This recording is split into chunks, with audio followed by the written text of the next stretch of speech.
ધોરણ 10 પૂરું કર્યા પછી તમે ડિપ્લોમાની અંદર એડમિશન લીધું છે તો તમારો એક સબ્જેક્ટ છે ડીસી સર્કિટ. ડીસી સર્કિટ એ એકચ્યુઅલમાં ફિઝિક્સ સબ્જેક્ટ જેવો જ છે. 12th નું ફિઝિક્સ જે છે એ તમારું ડીસી સર્કિટ છે. તો આજના વિડીયોની અંદર ડીસી સર્કિટમાં તમારા જે ટોપિક્સ છે એની આપણે વાત કરવાના છીએ. કયા ટોપિક સહેલા છે, કયા અઘરા છે, તમને ક્યાં તકલીફ પડી શકે છે અને નવા સિલેબસની તમામ માહિતી, મટીરિયલ તમને ક્યાંથી મળશે એ બધી જ માહિતી આજના વિડીયોમાં હું તમને આપવાનું છું. પરંતુ વિડીયોને ચાલુ કરતા પહેલા જો તમે આપણી ચેનલ ઉપર નવા હોય તો ચેનલને સબસ્ક્રાઇબ કરીને બેલ નોટિફિકેશન પ્રેસ કરો અને ડિસ્ક્રિપ્શન બોક્સની અંદર આપણે ડિપ્લોમાના સરસ મજાના વોટ્સઅપ ગ્રુપ બનાવ્યા છે. ખાસ વોટ્સઅપ ગ્રુપમાં જોડાઈ જાઓ જેથી આવનારી તમામ અપડેટ્સ તમને ઘરે બેઠા ઇન્સ્ટન્ટલી તમારી ડિપ્લોમાની મળતી રહેશે. યસ દોસ્તો, મારું નામ છે પ્રિયેશ પટેલ. આપ સર્વેનું હાર્દિક સ્વાગત છે પ્રિયેશ વિદ્યાપીઠ યુટ્યુબ ચેનલની ઉપર. હવે સૌથી પહેલું જે ચેપ્ટર છે ફંડામેન્ટલ ઓફ ઇલેક્ટ્રિકલ સર્કિટ છે. મતલબ ઇલેક્ટ્રિકલની વાત શું છે એની માહિતી આપી છે. આની અંદર તમારે ભણવાનું છે ઇલેક્ટ્રિક ચાર્જ, મતલબ વિદ્યુત ભાર શું છે, વિદ્યુત કરંટ શું છે, વિદ્યુત પ્રવાહ જે તમે આમ બી 10મામાં ભણેલા જ છો. પછી ડેન્સિટી શું છે, સ્થિતિમાન મતલબ પોટેન્શિયલ શું છે, પોટેન્શિયલનો તફાવત, પોટેન્શિયલ ડિફરન્સ શું છે, ઈએમએફ ના ટર્મ્સ, રેઝિસ્ટન્સ એટલે અવરોધ, રેઝિસ્ટિવિટી, અવરોધકતા, કંડક્ટન્સ, વાહકત્વ, કંડક્ટિવિટી, વાહકતા અને એના ઉપર અફેક્ટ કરતા ફેક્ટર્સ કયા છે, સેમિકન્ડક્ટર, ઇન્સ્યુલેટર અને કંડક્ટર મતલબ વાહકો, અર્ધવાહક અને અવાહકો, એની પ્રોપર્ટી શું છે, ટેમ્પરેચર સાથે એમાં શું ફરક પડે છે, ઓહમનો નિયમ, ઓહ્મ્સ લો એની લિમિટેશન શું છે, એના કન્સેપ્ટ શું છે, પાવર શું છે, વર્ક, એનર્જી અને પાવર એ પણ આપણે ભણીશું, જુલ્સ લો ઓફ હીટિંગ શું છે. તો આ પહેલા ચેપ્ટરની અંદર મોસ્ટલી તમે એવી વસ્તુઓ છે જે તમે 10મામાં ભણી ચૂક્યા છો અને તમારે એને ફરીથી રિવાઇઝ કરવાની છે. એના પછીના જે ટોપિક છે એમાં કિર્ચોફનો નિયમ. કિર્ચોફમાં બે નિયમો છે, કેવીએલ અને કેસીએલ, બરાબર, વિદ્યુત સ્થિતિમાનનો નિયમ અને પ્રવાહનો લૂપનો નિયમ અને જંકશનનો નિયમ. એ બંને નિયમો આપણે અહીંયા ભણીશું.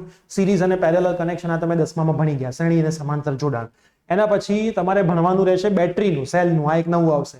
સેલ જે કોષો છે એનું શ્રેણી અને સમાંતર જોડાણ ભણવાનું છે. વોલ્ટેજ ને કરંટના ડિવાઈડર નિયમો ભણવાના છે. સ્ટાર ડેલ્ટા આ પણ તમારા માટે એક નવો ટોપિક રહેશે. આ થોડુંક ચેપ્ટર સમ્સ બેઝિસ હશે, મતલબ તમારે કન્સેપ્ટ બધા ક્લિયર કરવા પડશે. એના પછીનું ચેપ્ટર પણ પૂરેપૂરું સમ્સ બેઝિસ જ છે. આ બધા થિયરમ જેની અંદર તમને સૌથી પહેલા superposition, Thevenin's, Norton and maximum power transform theorem, આ બધા થિયરમ તમારે ભણવાના છે અને એનો પહેલા તમારે કન્સેપ્ટ ભણવાનો છે. તો આના તો બધા સમ્સ મોટા છે. સરસ કરશો તો આગળ ડિગ્રીમાં પણ તમને આ વસ્તુ કામ આવશે. એના પછી છે ઇલેક્ટ્રિક એન્ડ કેપેસિટર. કેપેસિટર તમારા માટે નવો ટોપિક છે. કેપેસિટર શું છે, કુલમનો નિયમ શું છે, કેપેસિટર કેવી રીતે વર્ક કરે છે, એમાં પણ શ્રેણી અને સમાંતર જોડાણ, સિરીઝ પેરેલલ કનેક્શન છે, એનું ચાર્જિંગ ડિસ્ચાર્જિંગ છે, આરસી ટાઈમ કોન્સ્ટન્ટ, વોલ્ટેજ ને કરંટના ઇક્વેશન્સ છે. આ બધું તમારા માટે થોડું એક એડવાન્સ લેવલ થઈ જાય છે. તો આમાં આખું કેપેસિટર વિશે આપણે ભણીશું જે તમારું નેક્સ્ટ ચેપ્ટર હશે. એના પછી છે મેગ્નેટિક ઇફેક્ટ. આ બધું 12th નું છે. Chapter number 1, chapter number 2, chapter number 3 અને ચેપ્ટર નંબર 4. 12th ના તમે જોશો ફિઝિક્સમાં તો આ બધા ચેપ્ટર સરસ રીતે આપેલા છે. હું એટલા માટે કહી રહ્યો છું કે હું 11th 12thમાં ફિઝિક્સ છેલ્લા 10 વર્ષોથી ભણાવી રહ્યો છું અને આપણું જે પ્લેટફોર્મ છે પ્રિયેશ વિદ્યાપીઠ, એના ઉપર આપણે ડિપ્લોમાના ફર્સ્ટ યરના આ વખતે કોર્સ લોન્ચ કર્યા છે જે નવા સિલેબસ પ્રમાણે છે. અને કોમ્બોની અંદર, કોમ્બો મતલબ તમારા બ્રાન્ચમાં આવતા જેટલા પણ સબ્જેક્ટ છે એમાંથી મેક્સિમમ સબ્જેક્ટ આપણે પ્લેટફોર્મ ઉપર આપ્યા છે. એમાં એક સબ્જેક્ટની ફીસ માત્ર 200 રૂપિયા છે. એમાં તમને વિડીયોઝ મળશે, ચેપ્ટર વાઇઝ મટીરિયલ મળશે, નોટ્સ મળશે, ટીચરનો નંબર મળશે ડાઉટ માટે. માર્કેટમાંથી તમે બુક લેવા જશો ને તો 250-300 રૂપિયાની બુક આવશે, જે તમને કોર્સ ખાલી 200 રૂપિયામાં મળશે. એક સારું રિઝલ્ટ તમને આપશે. દરેક ટીચર સ્ટાર ટીમ ભણાવી રહી છે. ડિગ્રીમાં તો આપણું પ્લેટફોર્મ નંબર 1 પર આવી ગયું છે. હાલ ડિપ્લોમામાં આપણે આ વર્ષથી કામ ચાલુ તમારા બધાની રિક્વેસ્ટ ઉપર કરી દીધું છે.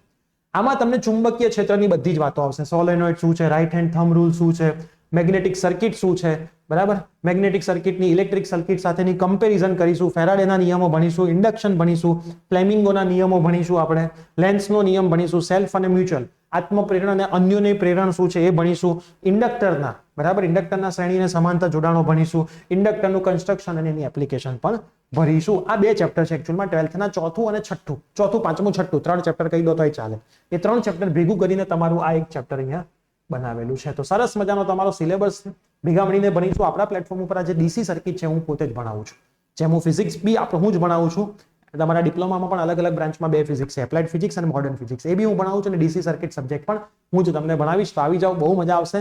સાથે મળીને સબ્જેક્ટના સુપડા સાફ કરીશું. તો આ વિડીયો તમારા તમામ મિત્રોને શેર કરી દેજો જેથી એમને પણ કોર્સ વિશે ખ્યાલ ના હોય, સબ્જેક્ટ વિશે ખ્યાલ ના હોય તો આજે જ એમને ખ્યાલ મળી જાય. મળીએ છીએ આવી જ કોઈ નવી અપડેટ સાથે. ચેનલ પર નવા હોય તો સબસ્ક્રાઇબ જરૂર કરજો. Bye bye, take care.